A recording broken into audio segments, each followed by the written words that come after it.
Shalom. Ya, saudara, saya sebelum khotbah saya mau cerita sesuatu. Apa yang Tuhan ingatkan waktu kemarin kita doa menyembah dan kita sama-sama menyaksikan hujan. Saudara, maunya kita hujan berhenti. Ya. Saya yakin semua kita berpikir itulah cara Tuhan yang harusnya Tuhan tunjukkan.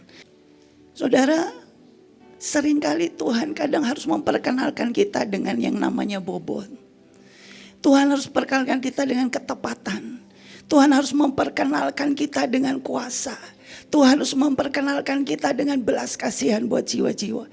Tuhan harus memperkenalkan kita dengan yang namanya iman untuk berkata, pasti ada pesta lawatan. Apapun yang Tuhan bicara buat setiap kita, itu adalah cara Tuhan memperkenalkan satu sisi yang Tuhan beri dalam hidup kita. Dan kita tidak pernah peduli hati Tuhan. Dan Tuhan berkata hari ini, maafkan dengan cara itu. Aku harus memperkenalkan engkau dengan apa yang aku sudah taruh di dalammu.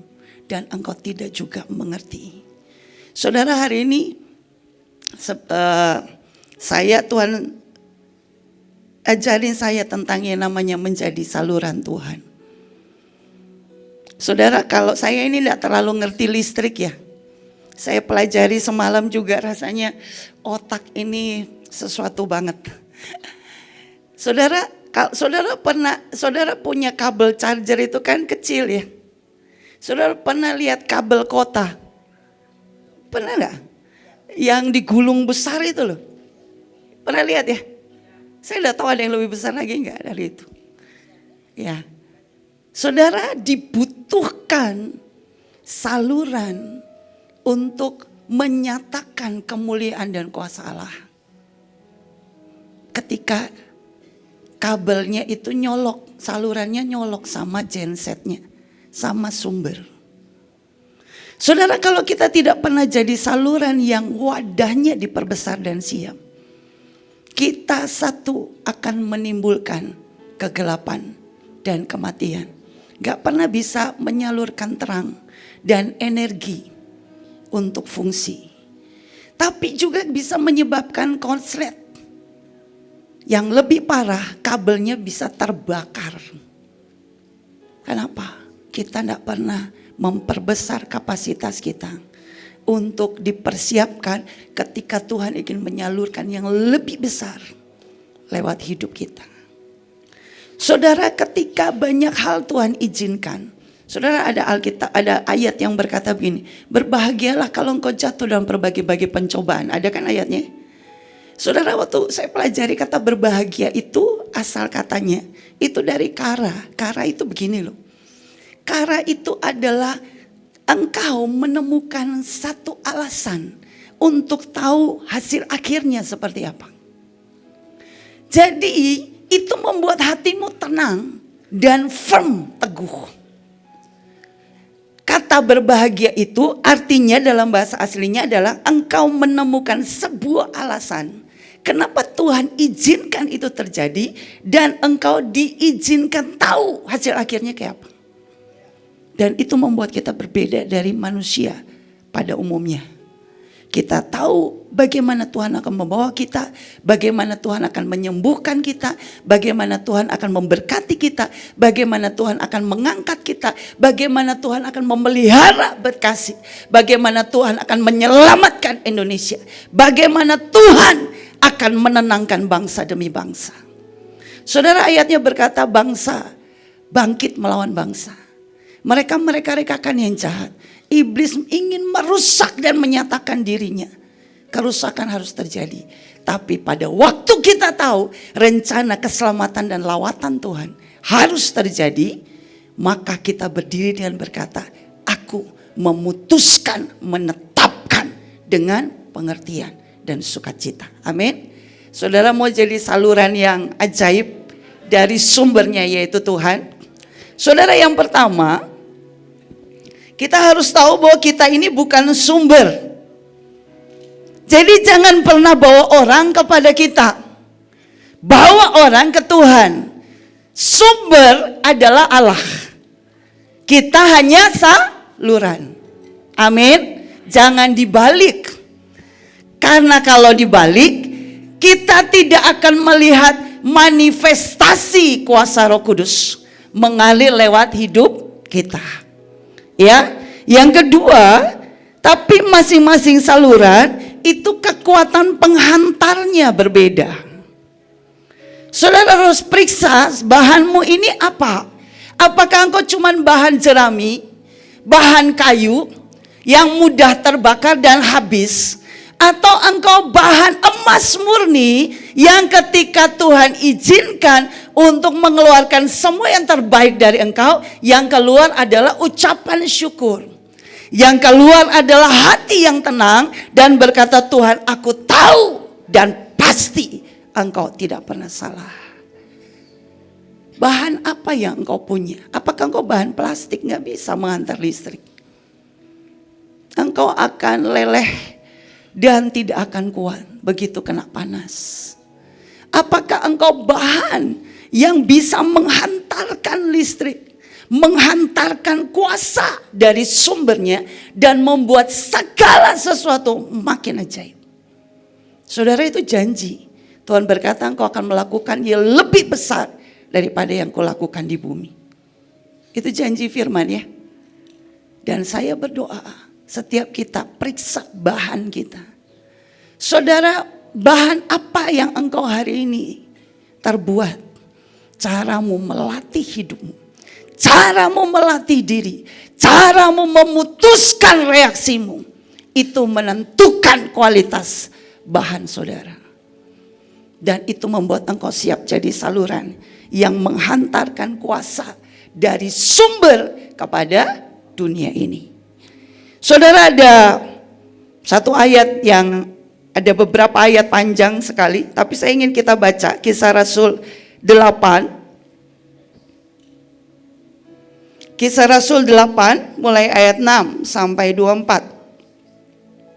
Saya bacakan. Ketika orang banyak itu mendengar pemberitaan Filipus dan melihat tanda-tanda yang diadakannya, mereka semua dengan bulat hati menerima apa yang diberitakan itu. Saudara, ada ayat yang berkata, jangan sampai setelah kita memberitakan Injil kita sendiri ditolak. Tapi hari ini kita lihat ayatnya, ketika Filipus memberitakan firman, menyalurkan kuasa menjadi saluran yang ajaib, dan tanda-tanda ajaib dari Tuhan terjadi, Alkitab berkata apa? Sangat banyak orang menjadi percaya. Ayat 7, sebab dari banyak orang yang kerasukan roh jahat, keluarlah roh-roh itu sambil berseru dengan suara keras, dan banyak juga orang lumpuh dan orang timpang yang disembuhkan. Saudara, ini manifestasi, dan ini yang Tuhan sangat rindu untuk kita menghasilkan tanda-tanda ini, manifestasi ini. Bagaimana kita nyolok sama Tuhan, terhubung, terkoneksi, menyatu dengan Bapa, Putra, Roh Kudus, dan kita jadi saluran menyalurkan, membuat dunia melihat ada karakter Kristus, ada buah-buah roh, ada tanda-tanda yang ajaib. Ayat 8, maka sangatlah besar sukacita dalam kota itu. Satu kota, mereka bersukacita karena melihat perbuatan Tuhan yang ajaib.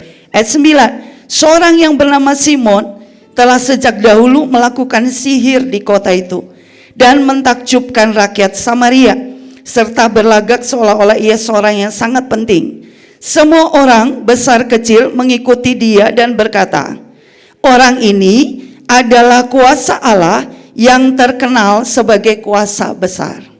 Saudara, ada seorang yang bernama Simon, dia itu tukang sihir, ahli sihir.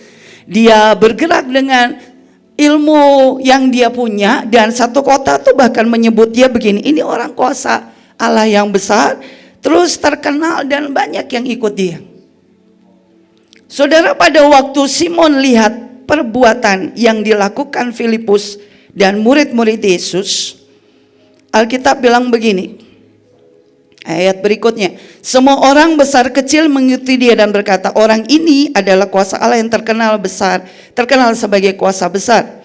Dan mereka mengikutinya karena sudah lama ia mentakjubkan mereka oleh perbuatan sihirnya. Saudara, berapa banyak dari kita ini kadang-kadang kita percaya Tuhan, tapi kadang-kadang kita juga takjub dengan semua yang dihasilkan oleh dunia. Ini masalah, saudara. Karena kita, Tuhan sungguh sangat ingin murnikan menjadi saluran yang murni di hadapan Tuhan.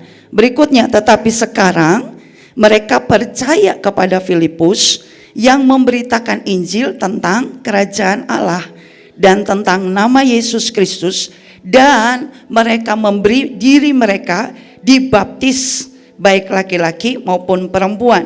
Simon sendiri juga menjadi percaya. Dan sesudah dibaptis, ia senantiasa bersama-sama dengan Filipus dan takjub ketika melihat tanda-tanda dan mujizat besar yang terjadi.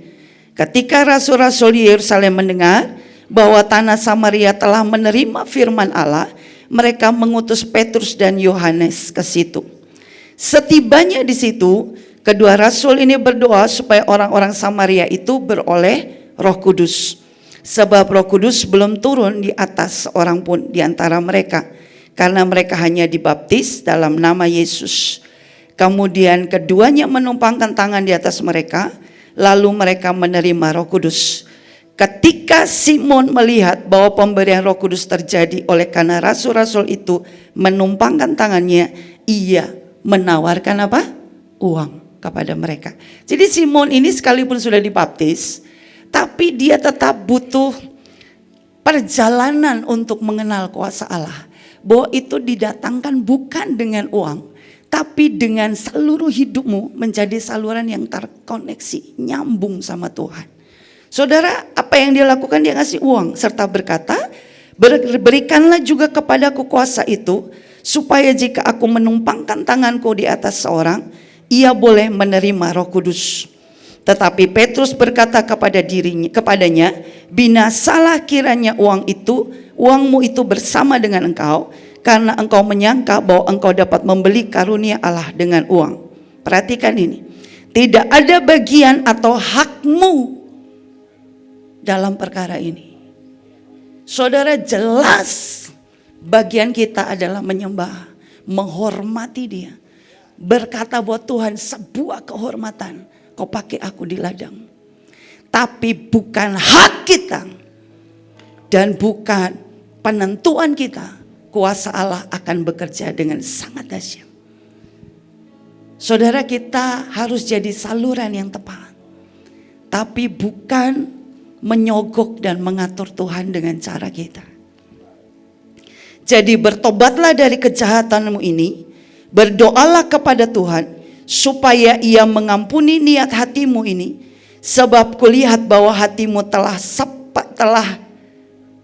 telah seperti empedu yang pahit dan terjerat dalam kejahatan. Jawab Simon, hendaklah kamu berdoa untuk aku kepada Tuhan, supaya kepadaku jangan kiranya terjadi segala apa yang kamu katakan itu. Saudara, Simon melihat waktu rasul-rasul menumpangkan tangan. Dan dia melihat kuasa yang bekerja sangat ajaib. Dan dia pikir dia bisa mendapatkan itu dengan caranya. Kenapa? Karena tiba-tiba dia gelisah.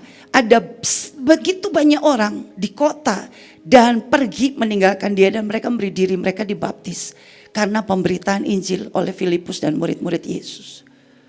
Saudara, ada begitu banyak kita ini salah mengerti tentang Tuhan. Kita pikir kita bisa taruh A, B, C, D. Seperti yang tadi di sharing oleh banyak pemimpin. Kita ini sudah otomatis ya tangging-tangging perang. Ternyata Tuhan hari itu minta kita menyembah. Dan menurut saya tidak banyak. Karena sebagian besar tegang sama hujan. Sebagian besar tegang sama mau maju. Sebagian besar kalau saya tegang sama mengumpulkan murid-murid saya supaya nggak kabur. Saya masuk ke lorong-lorong di mall dan mereka duduk, puji Tuhan, ada Pak Markus ngumpulin mereka dikasih roti dan segala macam. Cuma saya bilang, Tuhan, Kenapa ya saya kok bisa setegang ini sampai tidak bisa nangkap yang kau mau. Sudah bayangkan ya, kalau kita semua ini pasukan yang benar-benar menangkap yang Tuhan mau. Seperti tadi Tuhan berkata, kita ini adalah pasukan terdahsyat, pelaku firman Allah yang hidup. Harusnya kita bergerak dalam ketepatan. Saudara bayangin ya, begitu kita menyatu semua dan menangkap. Dan tepat menjadi saluran. Saudara bayangin nih, saluran itu akan membesar begitu rupa. Seperti yang Bu Nita pernah bilang. Dia melihat saluran yang besarnya satu kota. Dan itu merubah satu kota dan satu bangsa. Bahkan merubah bangsa-bangsa di dunia. Kenapa? Karena harus terjadi rencana Allah. Lawatan harus terjadi. Saudara dikatakan begini di ayat tadi. Hatinya sudah tidak menjadi lurus. Saudara, ternyata hati menjadi lurus. Itu membuat kita menjadi saluran yang menyatu dengan sumber, yaitu Allah sendiri. Dan itu bisa mengalirkan manifestasi kuasa yang dahsyat atas satu kota, satu bangsa. Tapi persoalannya, hati yang lurus itu adalah ilmu hati para raja. Saudara, apapunlah namanya yang tadi kita dengar sangat banyak. Tapi buat saya, Tuhan sedang membawa kita ke level penguasa dan raja-raja. Saudara, pada waktu Saul mau diurapi menjadi raja. Saudara tidak usah buka, saya baca saja 1 Samuel 10 ayat 9. Saudara, saat itu ketika Samuel menemui Saul. Dan berbicara tentang dia lagi nyari keledai ayahnya. Dan belum ketemu, Samuel bilang nanti kamu akan ketemu begini segala macam. Begitu Saul pergi dari Samuel, Alkitab mencatat dan Tuhan membuat hatinya menjadi lain. Dan itu persiapan yang Saul harus alami sebelum dia menjadi raja. Saudara, yang kedua adalah Daud. Saudara, Daud ketika dia mau jadi raja, hari itu Samuel datang mencari semua anak-anak Isai. Dan dia pikir yang tinggi besar, yang perkasa, yang jago perang dan segala macam. Dan Tuhan bilang ada lagi satu yang sangat setia menjaga kambing domba. Dan Tuhan berkata, ayatnya yang kita sering dengar, dan karena Tuhan melihat hati dan bukan paras. Dan itu persiapan pengurapan Daud sebelum dia diurapi menjadi raja. Dan dia melewati perjalanan panjang sampai akhirnya dia jadi raja. Kalau saudara perhatikan peristiwa di Siklak, itu puncak dari semuanya. Dia kehilangan anak, istri, ternak, semua hamba-hambanya. Semua rakyatnya punya kehilangan yang sama. Dia tanya Tuhan, dia pengen mengejar. Tuhan bilang lari kejar. Dan Daud bilang dapat gak? Dapat. Dan kemudian dia ajak rakyatnya. Sebagian besar rakyatnya tidak mau nyebrang. Mereka berkata kami tunggulah di sini. Gak mungkin rasanya kekejar. Terus kemudian rakyat yang sedikit itu yang ikut nyebrang sama dia bilang begini. Nanti kalau kita dapat, kalau kita bisa mengalahkan musuh, terus kemudian kita jarah balik istri, anak-anak dan semua hamba dan ternak dan semua kekayaan. Jangan kasih kepada yang gak mau ikut sama kita. Ada kan ayatnya? Tapi karena Tuhan sudah menyiapkan hati Daud. Daud berkata tidak. Ku kembalikan apa yang bukan menjadi hak dan punyaku. Dan dikembalikan. Saudara, ini ilmu hati. Karena engkau Tuhan mau bawa berdiri atas satu kota. Kalau hari ini soal hati saja engkau belum bisa menang dengan keluargamu. Soal hati saja engkau belum bisa menang dengan sesama temanmu kerja. Engkau tidak bisa menang dengan anak-anakmu. Kalau soal hati saja engkau masih bergulat tiap hari. Berkatalah, berteriaklah kepada Tuhan. Tuhan, peluk pagari hatiku. Karena dibutuhkan ilmu hati yang lurus untuk jadi saluran yang sangat diperbesar untuk mengalirkan yang dari surga, yang dari Bapa, yang dari Yesus, yang dari Roh Kudus, mengalir, menyatakan kehidupan, menyatakan sinar, menyatakan energi, menyatakan kemuliaan dan tanda ajaib untuk satu kota dan bangsa-bangsa. Amin. Saudara, yang terakhir, Salomo. Saudara, di 1 Raja-Raja 3 ayat 8 dan 9 firman-Nya berkata begini. Demikianlah hambamu ini berada di tengah umatmu yang kau pilih. Saudara, Tuhan pilih Indonesia. Tuhan pilih Bet Kasih. Tuhan pilih kita pasukan terdahsyat. Tapi Tuhan berkata hari ini, di tengah umat yang kau pilih, satu umat yang besar yang tidak terhitung dan tidak terkira banyaknya, maka berikanlah kepada hambamu ini apa? Hati yang paham menimbang perkara untuk menghakimi umatmu dan dapat membedakan antara yang baik dan jahat. Sebab siapakah yang sanggup menghakimi umatmu yang sangat besar ini? Saudara, Salomo teriak butuh hati, menimbang hikmat, pengertian, pengetahuan yang dari Tuhan. Kenapa? Kita sedang, waktu saudara sedang menetapkan, saudara sedang berdoa, saudara sedang nyembah, saudara sedang teriak minta lawatan. Saudara, engkau sedang menempatkan dirimu berdiri di antara umat yang sangat besar, yang tak terkira jumlahnya ini. Dan itu butuh hati yang lurus. Itulah ilmu hati raja-raja. Saudara, saya waktu belajar ini saya tahu ini tidak mudah. Tapi izinkan Tuhan melatih setiap kita. Saudara, saya pernah cerita di sini karena saya di sekolah, Tuhan ngasih gambarannya tentang sekolah.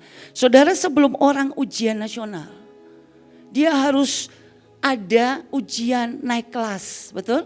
Saudara semua lewatin itu kan ya? Sebelum ujian naik kelas, saudara ada ujian mid semester. Sebelum ada ujian mid semester per 6 bulan, saudara ada ulangan tiap hari. Sebelum ada ulangan tiap hari, saudara ada PR dan tugas. Sebelum ada PR dan tugas, saudara harus hadir tiap hari, lihat gurunya ngajar. Betul? Gak bisa kalau saudara lewat ini semua skip. Saudara tiba-tiba minta ujian nasional lulus, gak bisa. Bisa sih, bisa dapat jelek. Begitupun dengan kita di hadapan Tuhan. Ilmu hati tidak pernah lahir dalam semalam. Ilmu hati engkau harus bangun tiap hari, sehari, setiap saat berkali-kali. Keputusan untuk mengasihi, keputusan untuk memberi, keputusan untuk hormat kepada Tuhan, keputusan untuk unity, keputusan untuk percaya, keputusan untuk taat, keputusan untuk apapun. Itulah latihan untuk engkau punya hati yang lurus. Begitu kita punya hati yang lurus, saudara, Tuhan sangat rindu. Walaupun kadang-kadang Tuhan, ya sudahlah, kita harus jadi saluran. Tapi saudara, ketika kita jadi saluran, kita rindu yang terbesar, rindu yang ajaib. Perbesar kapasitas saluranmu di hadapan Tuhan. Saudara, saya kasih ayat yang terakhir. Lukas 10 ayat 24. Saya mau kita baca sama-sama. Saudara, ini ayat ajaib sekali. Tapi ini janji Tuhan, dan buat Tuhan ini loh kebenaran. Sudah ketemu Lukas 10 ayat 24? Kita baca sama-sama. 1, 2, 3. Karena aku berkata kepada kamu, banyak nabi dan raja ingin melihat apa yang kamu lihat, tetapi tidak melihatnya.